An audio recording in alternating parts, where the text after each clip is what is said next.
when you make a mistake, it's usually best to correct it and retreat, even if it's a little bit embarrassing. So I applaud the actions taken over the weekend by friends and prevention. Leaders, leadership over the weekend and show in generating backlogs from the more extreme policies. But there's no question. I mean, just look at which stocks went up and which stocks went down. The stocks that were the companies that were most burdened by the prohibitive tariffs on China were the ones that most benefited.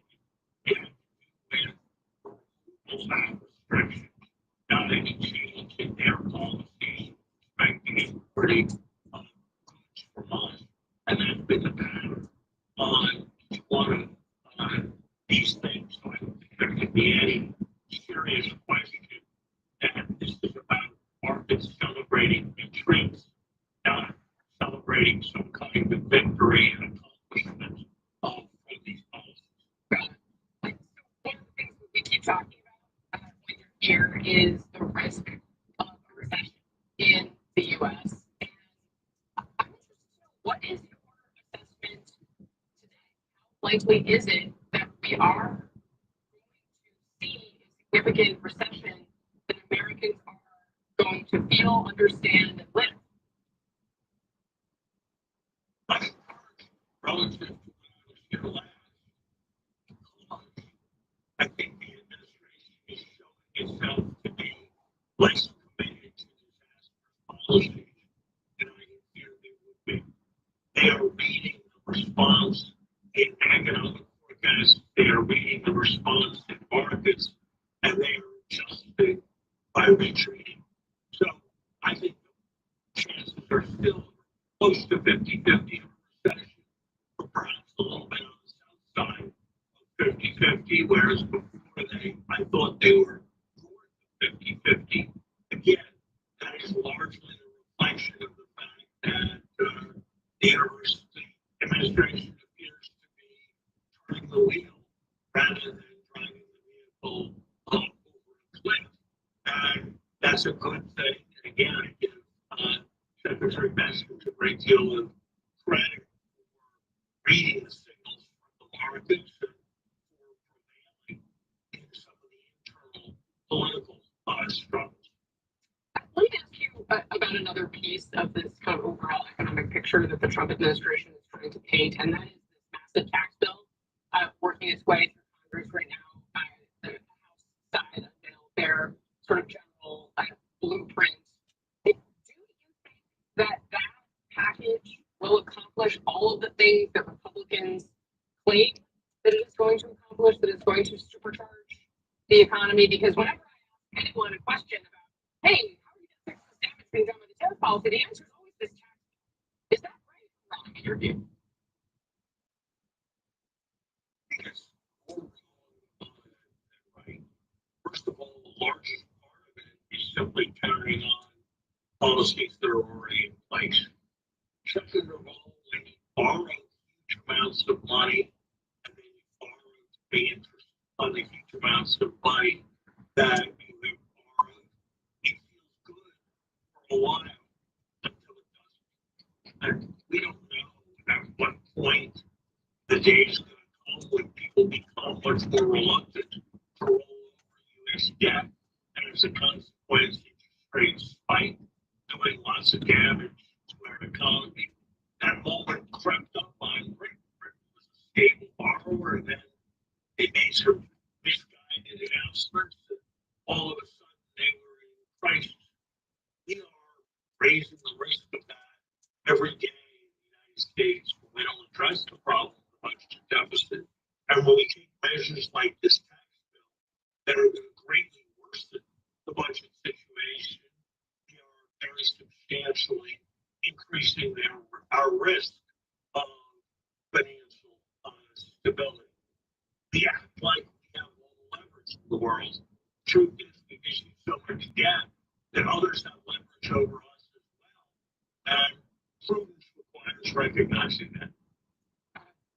A little bit of a warning, and I take your point. So before go, I want to ask you about Harvard University. Of course, you're an esteemed member of the Harvard community in so many ways. They recently sent a letter to the education secretary giving her an ultimatum, or responding to her ultimatum on federal grants. And they wrote, we share a common ground on a number of critical issues, including the importance of ending anti-Semitism and other bigotry on campus. Our efforts to achieve these goals are undermined and threatened by the federal government's overreach into constitutional freedoms.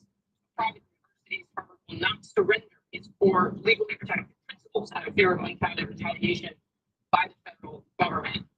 I have one sort of big picture question to you. Is Harvard University handling this conflict with the Trump administration correctly?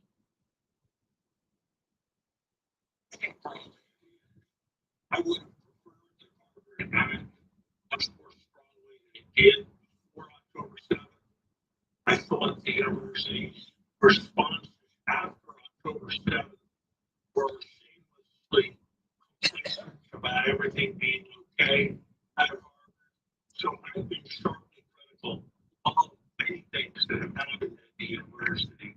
But gosh, I think that Harvard's this institutional citizen of the United States. It's got First Amendment rights.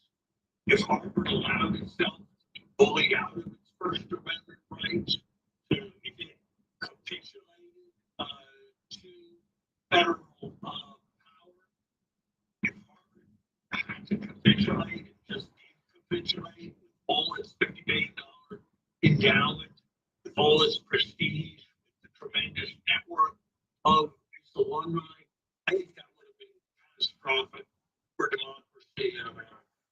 I have to say that as someone who has worked very hard, and I think with some real effect within the Harvard community to bring about change, it's gotten much more difficult since there was this totalitarian overreach of the Trump administration. Was there a large number of people who don't want to listen to the arguments for change because they know that they're being imposed by the federal government in violation of all of the process protections that are contained in law. So I think President Barber, since the threat letters came, has been doing just the right thing, standing up for the university, but more importantly, standing up for constitutional values in the United States in just the right way. All right. Secretary Larry Summers, so grateful to have you on the show, sir. I'm looking forward to seeing you again soon. Thank you. All right. Coming up next here, the shocking and graphic allegations laid out in day one of testimony in Sean Diddy Combs' sex trafficking trial. We are live outside the federal courthouse. Plus, he wants to give President Trump a plane that is dubbed a palace in the sky. Big question. Can the president accept? No doubt these are uncertain times. Government programs are being restructured with huge changes being announced seemingly every day. As the saying goes, nothing is certain in life except death and taxes. Translation, you can't dodge your taxes. Despite what you're hearing, the IRS is still sending out tons of notices going after paychecks. Your social security checks. And with staffing reductions, it will only get harder to resolve the issue if you owe the IRS. Don't wait, take control. Call out the attack. No doubt these are uncertain times. Government programs are being restructured with huge changes being announced.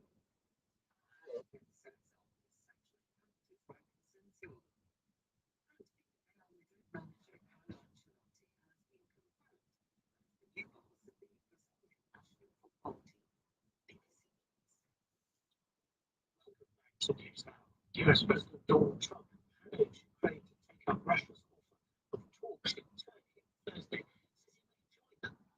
Some White House news conference, I think things can happen. Ukrainian President Volodymyr Zelensky had wants to cease fires in addition to any talks from the European Union backed on the weekend. Threat of fresh sanctions if Moscow doesn't comply. Instead, President Vladimir Putin suggested talks in Istanbul. Public pressure from Washington, President Zelensky said he'd go in person, but the Russian president has yet to say he'll do the same.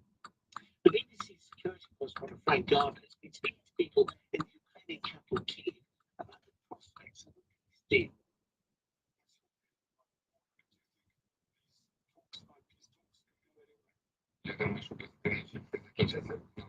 I appreciate that question. I don't think it will end something positive, at least in the near future.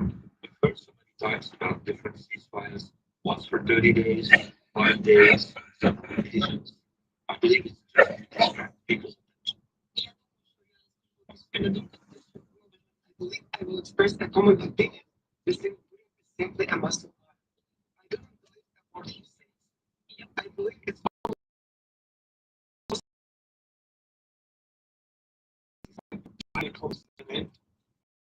Гадаю, що, мабуть, ні, тому що це все вже пропонує. I believe that we already had this. Putin already announced his position that everything will be fine, that we will have a ceasefire. But nothing happened. The war continued. His answer to the 30-day ceasefire proposal of the European Union, America, and Ukraine is evidence of him manipulating things again. So I believe nothing will happen. Combat will continue. I don't think this war is going to end until Putin receives whatever he wants to receive, like occupation of Ukraine, and that's it. What about President Trump? Do you think he can deliver a just and lasting peace for Ukraine? This is a very controversial question. Like, I know that he was promising like to end the war like in how long, like 2 weeks or something like this. But of course, like we see every day he gives different information about who is his friend, is his friend Putin, or he respects Zelensky, and they, everything is opposite.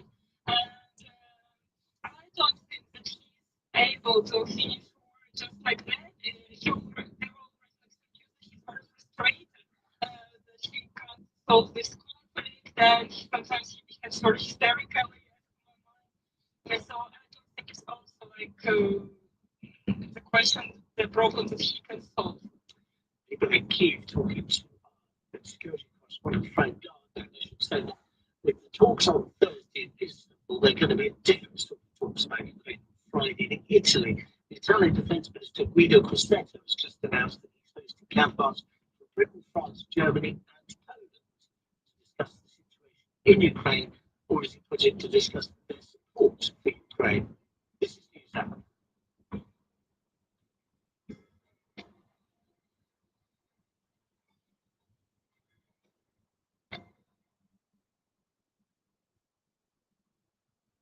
You're listening to News Hour from the BBC World Service. I'm Stuart Gray. Geneva, Switzerland is the city known for peace negotiations. Here, though, such immediate change as the deal struck between China and the United States on Monday. By Wednesday, they say, the tariff of 145% President Trump imposed on Chinese products coming into the United States will drop to 30%.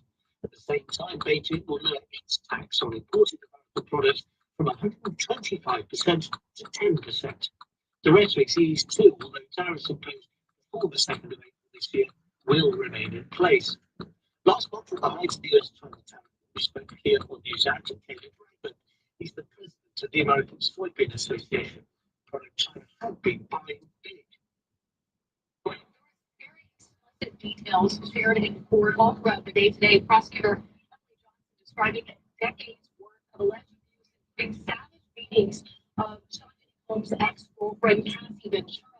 The video that you mentioned of that 2016 assault in that hotel in Los Angeles, we heard directly from one of the security guards who responded to that assault, Officer Israel Flores. Flores said he filed with the hotel itself, but not with law enforcement at the time. And he testified today that Holmes had a devilish stare after this assault happened, and that Holmes handed him a wad of cash and what he interpreted as a bribe. But things took a more explicit turn. We heard from the man, Daniel Phillips, who attempted to have sex with Ventura on multiple occasions over multiple years, and that Holmes was in the room and present and even directing some of these incidents that took place. It was at that point when Holmes' daughters, who were inside the court, got up and had to leave because of some of these explicit details being shared. Now, the defense is saying that there was mutual violence on each side, and that while Holmes had a quote interesting sex life, that doesn't necessarily make it illegal because all of these parties were consenting adults and all of these interactions. They reminded the jury that Holmes is not on trial today for domestic violence, and that domestic violence itself does not qualify as sex trafficking. But let me put that to you. I mean, you are a criminal defense jury that it's quite an argument. Domestic violence is not sex trafficking. Is it going to work? So that's the open question, Casey. I think that prosecutors, what they wanted to do was to get this videotape out from the jury, not even to show this isolated instance, but to establish, right, that this is who he was, this is who he is, this is what he did. And so they wanted that right away. So that everything else is colored, every other piece of evidence with respect to what Mr. Combs was doing and orchestrating, according to the prosecution, played out just like that, right? Only it wasn't on tape. And so I think what the defense has to do is what they did do, or what they will do, in fact, just in opening now, they'll have an opportunity, right, to cross-examine everyone here. But the nature of it is, does that make him using up his organization for criminal purposes? Was he engaged in this 20 year of establishing this musical business of genius just for his own sexual gratification? Really? And not only that, but does that make him a sex trafficker because you have the issue of domestic abuse? And certainly doesn't make him engaging in levels of prostitution if there's mere consent. So yeah, there's a hard argument to be made, Casey, but they're making and will make the argument they need to make to say, hey, they do this with an unsavory lifestyle, but there's a distinction between immorality and criminality. The defense will argue. So, Elliot Williams, which pieces, which facts that we've seen play out today are the ones that you think we're still going to be talking about in a few days, weeks, months, maybe? It's really interesting. The video is probably the one that we'll be talking about. And the video is actually tangentially, or at least not very related to the charges here. He's charged with racketeering conspiracy and is, in effect, running enterprise involving witness tampering, obstruction of justice, human trafficking, sexual trafficking, and so on. Now, the video helps establish a very small part of that, which is the use of force by the defendant. Obviously, he's using force in the video, but prosecutors aren't stupid. They know what they're doing. It's showing a video of the defendant savagely dating a former an ex-girlfriend is going to get in jurors' minds. You know, Casey, when they were picking the jury for this trial, virtually, if not all of the jurors, a lot of them had seen this video and kind of colored their opinion of the defendant. Prosecutors are aware of that. It's very valuable evidence, even if not for the thing that is being introduced for. Yeah, interesting. As we wrap up here, we do know that Cassie Ventura is expected to testify. When do we expect to hear from her, and do we have any insight into what she may say?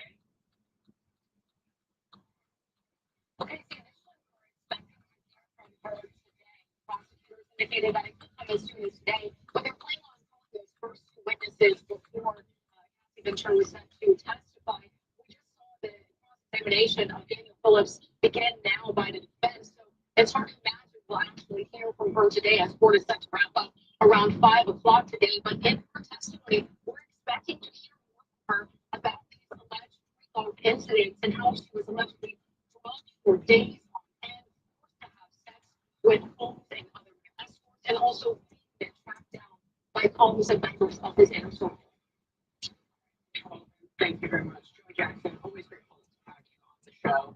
Elliot, of course, was the ground on the panel. Coming up here next, white South Africans who were granted refugee status by the Trump administration just landed in the U.S. We're going to talk about the controversy surrounding this move.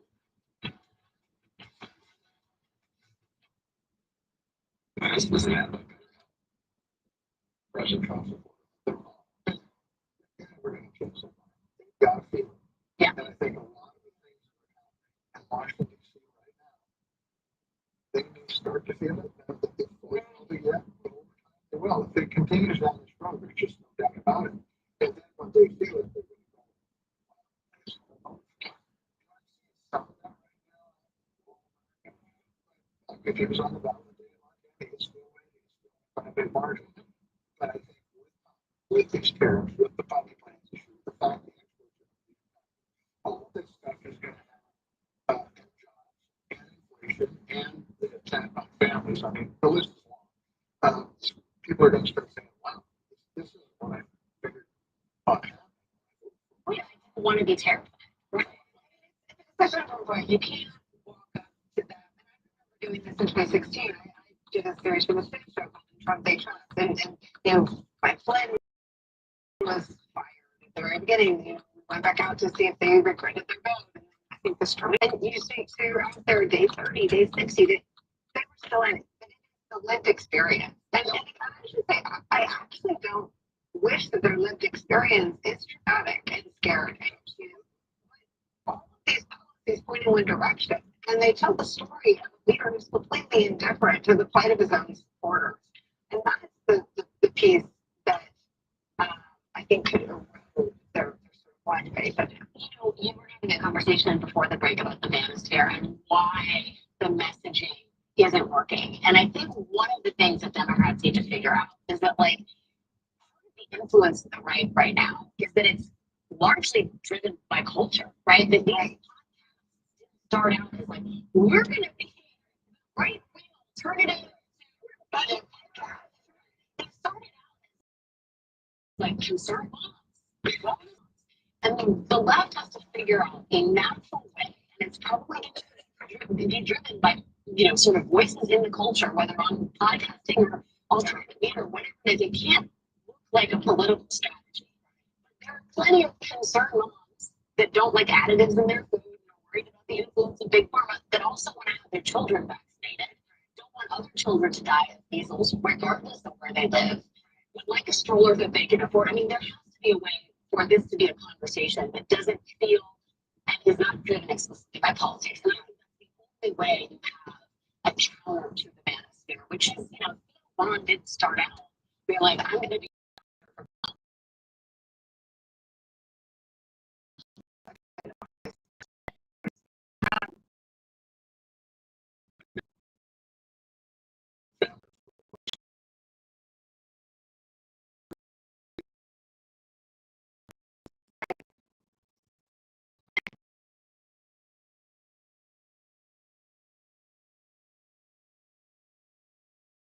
That's like it's ethically wrong, and just for the total.